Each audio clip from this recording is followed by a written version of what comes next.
Eh bien, bonjour à toutes et à tous, c'est Soren pour Thunderbot avec Lounet, ancien Thunderbot en plus. Comment tu vas? Ça va très bien, merci. Comment tu vis cette Lyon eSport pour le moment? Pour le moment ça va, c'était un peu éprouvant ce matin parce que les matchs ont commencé un peu en retard. Mais là ça a l'air d'être bon, donc on est parti jusqu'au final winner. Nice, bien joué.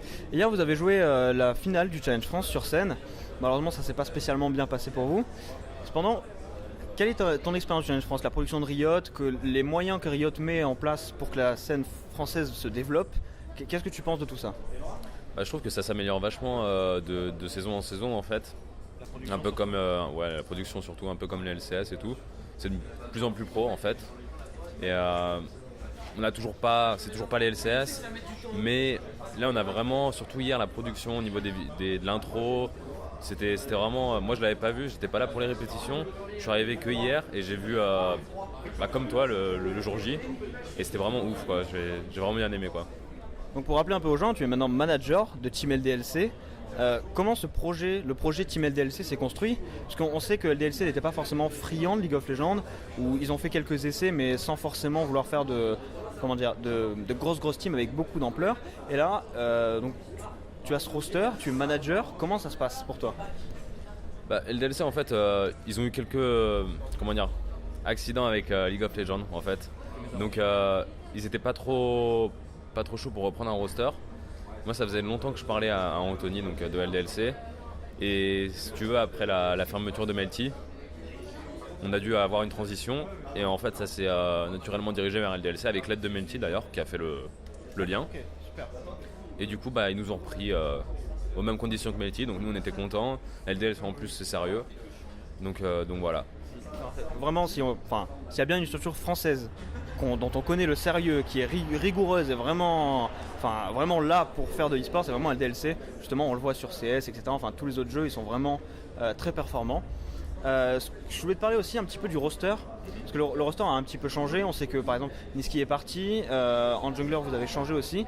Comment t'as build, enfin je sais que t'es manager, c'est pas forcément ta décision, mais comment vous avez build ce roster? Comment vous avez réagi à tous ces départs, à ce changement d'équipe, l'équipe en elle-même, comment ça s'est passé? En fait à la base il y avait le noyau fort après Melty, donc Kyrdos, support, Niski et Nero. On a repris pareil après chez LDLC en fait. Niski est parti pour Fnatic, ça on comprend très bien, c'est plus ou moins normal. Surtout avec le roster qu'il proposait, c'était normal qu'il parte, il n'y avait pas de souci là-dessus. Nero, c'était un accord entre nous parce que on pensait que c'était mieux qu'il parte et que qu'on prenne des horizons différents. Et on a dû trouver des joueurs, c'était pas facile. Pendant le CSQ, on a eu un problème sur la top lane parce qu'on ne trouvait pas de top laner EU qui soit vraiment fort quoi. Donc on a été dépanné par Fred, donc de Gros Bill qui nous a dépanné pendant le CSQ. On a perdu malheureusement, mais c'est pas de sa faute quoi. Et après on a dû rebondir en recrutant un top laner, donc du coup on a pris Kekt qui lui aussi était en CSQ. Et une fois que Nero est parti, on a décidé de prendre Rudy au moins jusqu'à la fin des Challenge France. On s'était engagé avec lui, donc voilà. En parlant de Challenge France, du fait que vous avez certes perdu en finale, mais Millennium étant déjà qualifié, vous êtes qualifié pour les qualifieurs du coup des Challenger Series, du coup du split prochain. Est-ce que vous voulez rebuild une team, ou alors vous voulez vraiment essayer de persister, de faire un vrai core roster et d'attaquer les CSQ vraiment en tant que pas gagnant, mais vraiment avec un vrai roster bien établi, en s'entraînant pour ça et vraiment en essayant cette fois d'aller aux Challenger Series et de s'imposer? En fait, LDLC met vraiment les moyens pour nous, donc ils veulent pas qu'on fail en fait.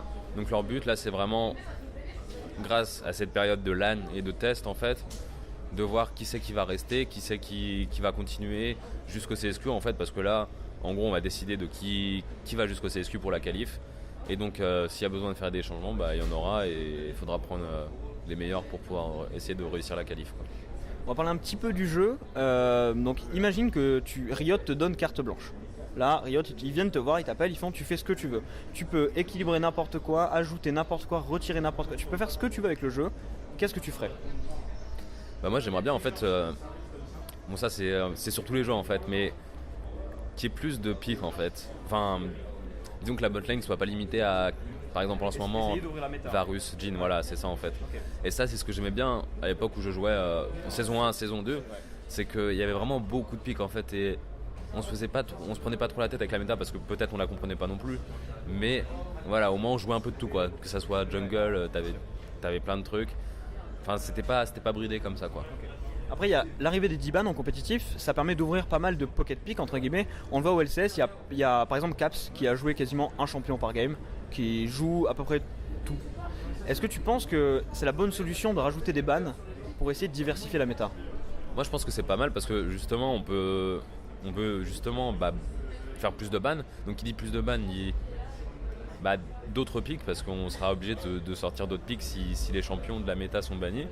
Et je pense que c'est pas mal en plus, ça permet stratégiquement de mettre en place des nouvelles stratégies justement en plus autour de la draft.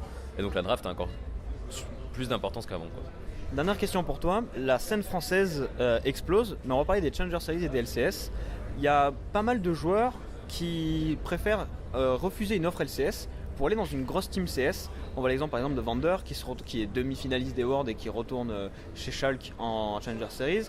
On voit aussi, il y a plein de rosters avec des joueurs entre guillemets ex-LCS qui retournent en CS. Est-ce que tu penses que c'est ill-fi pour l'environnement e-sport d'avoir des teams CS qui sont tellement attrayantes, tellement fortes, avec tellement de budget que du coup on se retrouve avec un bas de tableau LCS qui est très mauvais et qui entre guillemets les teams top CS actuellement sont peut-être au-dessus du bas des niveaux LCS justement à cause de l'investissement amené par les différentes structures. Moi je trouve que c'est pas très sain justement ce système parce que ça a pas de sens comme ça sur le papier de préférer être en Ligue 2 qu'en Ligue 1. C'est comme si on te propose de jouer en Ligue 1 mais qu'en fait il vaut mieux aller en Ligue 2 parce que tu seras payé plus, que tu auras une meilleure équipe. Genre pour moi ça a pas vraiment de sens et je pense que c'est juste, je pense que c'est l'argent qui fait cet effet quoi, sur la scène et peut-être que ça devrait être contrôlé, je sais pas en fait, mais c'est vrai que pour le moment c'est assez libre donc ils font ce qu'ils veulent et je comprends les joueurs qui préfèrent être en CS qu'en LCS au final. Et petit mot de la fin, un retour de Twitch dans le compétitif? J'aimerais bien, je l'ai joué dernièrement mais c'est vraiment pas terrible. Là justement en parlant de méta, Twitch est pas du tout dedans. Merci beaucoup à toi, c'était Soren pour Thunderbot avec Lounet, manager de Team LDLC. Merci beaucoup.